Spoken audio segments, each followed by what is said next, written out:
अस्सलाम वालेकुम गाइस। आपकी बाइक में अगर कोई भी इस तरह की ट्यूब लगी हुई है जो कि ओवर हीट होती है, लेकिन आपको उसका रिजल्ट काफ़ी अच्छा देखने को मिलता है, आपको वो चाहिए भी। और अगर आपकी बाइक में एटलस होंडा की जो ओरिजिनल हेडलाइट है वो नहीं लगी हुई, उसका जो फोकस है वो नहीं लगा हुआ, तो जो नॉर्मल होता है फोकस वो ये जो ट्यूब लाइट है ये उसको पिघला देती है वक्त के साथ साथ। ये हीटअप ज़्यादा होती है लेकिन सड़ती नहीं है। हीटअप होना और सड़ना ये दोनों अलग अलग चीज़ें होती हैं। तो अगर आपके पास इस तरह की ट्यूब है, ये बहुत सस्ती मिल जाती है, 50 से लेकर 80 रुपये तक की मिलती है। इसकी रोशनी आम बल्ब से ज़्यादा होती है। तो ये आपकी बाइक में अगर लगा हुआ है, अगर आपका जो फोकस है वो किसी लोकल क्वालिटी का लगा हुआ है, तो वो क्या करता है, बहुत सारे लोग कहते हैं कि हमारे जो फोकस है वो वहाँ पर पिघल जाता है। तो उससे बचने के लिए या तो आपकी बाइक में एटलस होंडा की ओरिजिनल हेडलाइट हो, इसके अंदर जो फोकस लगा हुआ आता है ये काफ़ी अच्छा होता है, लेकिन फोकस अलग से मिलता नहीं है। फोकस क्या होता है, जो कि इसके राउंड में होता है। तो आप बहुत अच्छा तरीका कि आपने कोई भी बड़ी ट्यूब लगानी हो या आपने छोटी ट्यूब भी लगानी हो, इसका भी रिजल्ट बहुत अच्छा है, हम लगा के चेक करेंगे।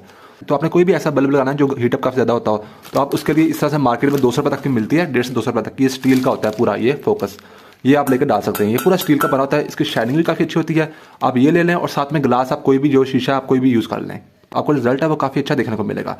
तो अब हम इसमें ये जो स्टील का है, ये प्रॉपर स्टील का अंदर बाहर से बना था, इसको हम इंस्टॉल करते हैं। और ये जो ट्यूबलाइट है ये थोड़ी सी गर्म होती है। अगर हल्के प्लास्टिक का ये हो ना, वैसे तो अच्छे प्लास्टिक का हो ना, एटलस होना का जेनुइन लगाओ तो भी वो अच्छा चलता है।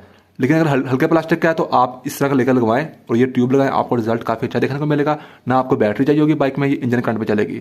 और नॉर्मल बल्ब से ज़्यादा रोशनी होती है, एक एवरेज बाइक में जितनी चाहिए होती है आपको, उतनी आपको रात को जो है वो देखने को मिलेगी रोशनी। तो अब हम इन दोनों चीज़ों को स्टार्ट करते हैं और हम यहाँ पर देखते हैं। ये भी आपको ऑनलाइन मिल जाता है, 50 से लेकर 80 रुपये तक का। आपने जस्ट जाकर लिखना है होंडा सिटी 70 ट्यूबलाइट, ठीक है, तो आपको मिल जाएगी। और अगर आपको ये चाहिए होगा तो आपने जस्ट जाकर गूगल पर लिखना है होंडा सिटी 70 स्टील फोकस, तो आपको ये मिल जाएगा। बहुत सारी वेबसाइट जाती हैं, आप कहीं से भी परचेज कर सकते हैं। ऑफलाइन आपको सस्ता मिल जाए, ऑनलाइन थोड़ा सा महंगा होता है।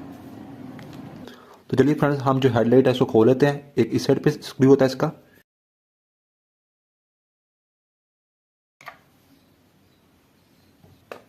एंड एक इस साइड पर होता है।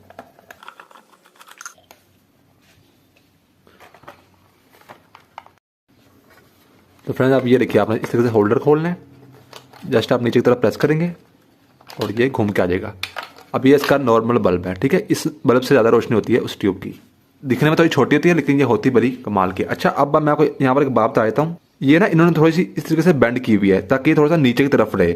होंडा सिटी 70 में तो एडजस्ट हो जाती है ना, आप इस तरीके से एडजस्ट कर लेते हैं। लेकिन जो बड़ी बाइक्स होती है ना, उनमें क्या होता है कि वो फिक्स ही होती है, आप एडजस्ट नहीं कर सकते, ऊपर नीचे नहीं कर सकते हेडलाइट को। तो वो अक्सर सामने की तरफ जाती होती है, जबकि आपको चाहिए होता है रोड की तरफ। तो ये इन्होंने कॉमन बनाया, यूनिवर्सल बनाया, सबके लिए बनाया कि ताकि थोड़ी सी लाइट नीचे की तरफ रहे, ठीक है। तो ये यहाँ पर इसमें कोई फॉल्ट नहीं है, ये इन्होंने सोच समझ के बनाया है। अब हम इस हेडलाइट को खोल लेते हैं। सबसे पहले आपने ये देखिए, हाथ से आप करेंगे तो ये इसकी जो ये लॉक है इसका बाहर आ जाएगा। एंड अब आपने लेना है 2 सर्कल स्क्रू ड्राइवर और इसको आपने यहाँ पर खोलना है।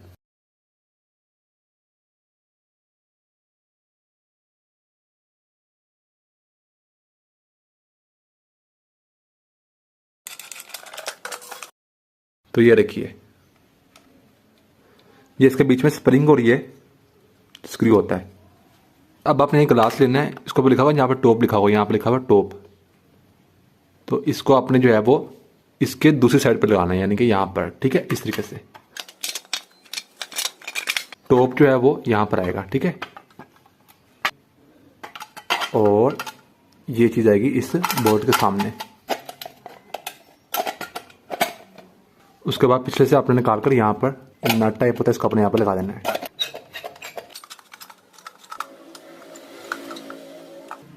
उसके बाद इन्हें अपने लॉक इसका वापस यहाँ पर लगा देना है।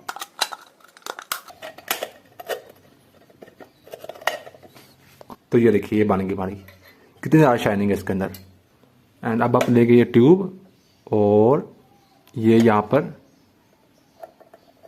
ये देखिए प्रॉपर इसके बनी होती जगह ऐसे रखकर इस होल्डर को वापस लगा देना है।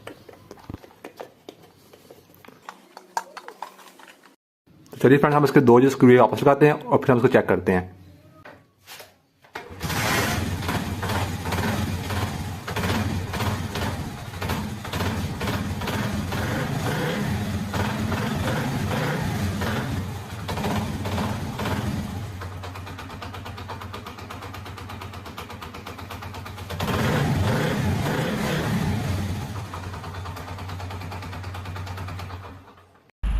तो ये देखिए, ये इसका नाइट व्यू है, ठीक है।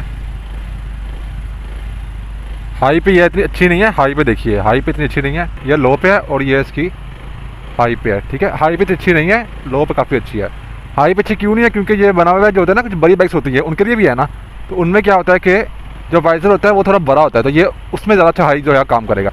लो पे देखिए कितनी अच्छी लाइट है, ये हर चीज़ विजिबल है।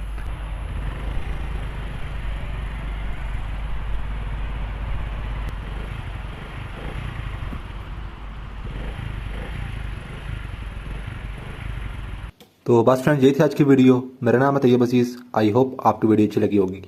थैंक्स एंड अल्लाह हाफिज़।